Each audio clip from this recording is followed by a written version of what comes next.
හරි. ලේසර් දෙවෙනි වීඩියෝ එක.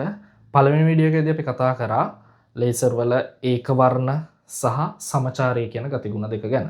මේකෙදී අපි කතා කරනවා මෙන්න මේ ගතිගුණ සෙට් එක. උත්තේජනය කියන්නේ මොකක්ද? ලයිෆ් ටයිම් ජීවකාලය කියන්නේ මොකක්ද? මිතස්ථායි මට්ටම මෙටාස්ටේබල් ස්ටේට් එකක් කියන්නේ මොකක්ද? ඇක්ටිව් මීඩියම් සක්‍රිය මාධ්‍ය කියන්නේ මොකක්ද කියලා. හරි අපි මුලින්ම උත්තේජනය ගැන කතා කරමු. උත්තේජනය කියලා කියන්නේ හිතන්න ඔන්න පරමාණු භූමි මට්ටමේ ඉන්නවා.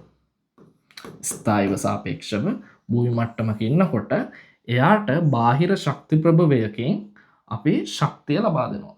ශක්තිය ලබා දුන්නට පස්සේ HF කියලා හිතන්න. අපි දෙනවා මෙන්න මේ වගේ ශක්තිය. ඒ ශක්තිය අවශෝෂණය කරගෙන එයා සැකබුම් තත්වයකට පත් වෙනවා. ඉහළ මට්ටමකට යනවා. එතකොට ඒකේ ශක්තිය අරට සාපේක්ෂව වැඩි. එයා සැකබුණු තත්වයක තමයි ඉන්නේ.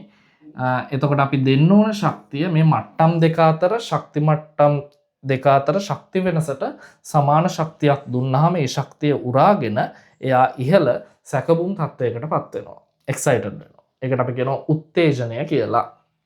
හරිද? එතකොට මේ උත්තේජනය වුණාට පස්සේ මේ මට්ටම් වල මේගොල්ලන්ට වැඩි වෙලාවක් ඉන්න බෑ. ඒගොල්ලන්ට ඉන්න පුළුවන් ජීව කාලය සාමාන්‍යයෙන් 10 ඍණ 8යි තත්පර වගේ. නැවත මේගොල්ලෝ අර සාපේක්ෂ ස්ථායි මට්ටමට එනවා, භූමි මට්ටමට එනවා. හරිද? එතකොට ජීව කාලය කියලා කියන්නේ ලයිෆ් ටයිම් එක කියලා කියන්නේ මේගොල්ලෝ මේ සැකබුම් තත්ත්වය යටතේ ඉන්න කාලය 10 ඍණ 8යි තත්පර වගේ. හැබැයි විශේෂිත මට්ටම් තියෙනවා මිතස්ථායි මෙටාස්ටේබල් ස්ටේට් කියලා. මිතස්ථායි මට්ටම ස්ථායිම නැහැ භූමි මට්ටම තරම්. හැබැයි මේ මට්ටම් වලට වඩා සාපේක්ෂව ස්ථායි. අන්න මේ මිතස්ථායි මට්ටම් වල සාමාන්‍යයෙන් 10 ඍණ 3යි මිලි තත්පරයක් වගේ කාලයක් මෙයාට රැඳී ඉන්න පුළුවන්.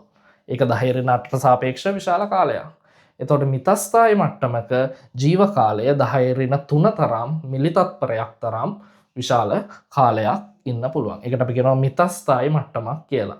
ඒක අර කලින් කතා කරපු අර සැකබුම් තත්ත්වයේ යටතේ තිබිච්ච පරමාණු මුලින්ම ගිහපු මට්ටම් වලට වඩා මොකක්ද වැඩි ස්ථායිතාවයකින් යුක්ත මට්ටමක්. ඒක නිසා අපි ඒකට කියනවා මිතස්ථායි මට්ටමක් කියලා. හරි. එතකොට ඇක්ටිව් මීඩියම් කියලා කියන්නේ දැන් අපි ලේසර් හදන්න මාධ්‍යයක් එපයි. ලේසර් වර්ධනය වෙන මාධ්‍යයක් ඕනේ. අන්න ඒ මාධ්‍යයට අපි කියනවා ඇක්ටිව් මීඩියම් එහෙම නැත්නම් සක්‍රීය මාධ්‍ය කියලා. දැන් අපි මට්ටම් 3ක ලේසර් පද්ධතියක දැන් රූබි ලේසර් පද්ධතියක් ගැන කතා කරමු. ඉස්සරහට මේව කතා කරනවා. හරි. දැනට මේ වචන ටික විතරයි වට අවශ්‍ය වෙන්නේ. රූබි ලේසර් පද්ධතියක ඇක්ටිව් මීඩියම් එක වෙන්නේ රූබි මාධ්‍ය. ඉස්සරහට කතා කරන්න තියෙනවා මට්ටම් 4ක පද්ධති, හීලියම් නියෝන් ලේසර් පද්ධතිය. ඒතර මේකේ ඇක්ටිව් මීඩියම් සක්‍රීය මාධ්‍ය වෙන්නේ නියෝන් මාධ්‍ය. මේක වායු ලේසර් එකක්. මේක වායු ලේසර් එකක්. ඒතර මේක හීලියම් නෙමෙයි ඇක්ටිව් මීඩියම් එක වෙන්නේ නියෝන්. ඒ කොහොමද වෙන්නේ කියලා අපි ඉස්සරහ වීඩියෝස් වලින් කතා කරමු. එහෙනම් මේ වීඩියෝ එකේ මේ වචන 4 මතක තියාගන්න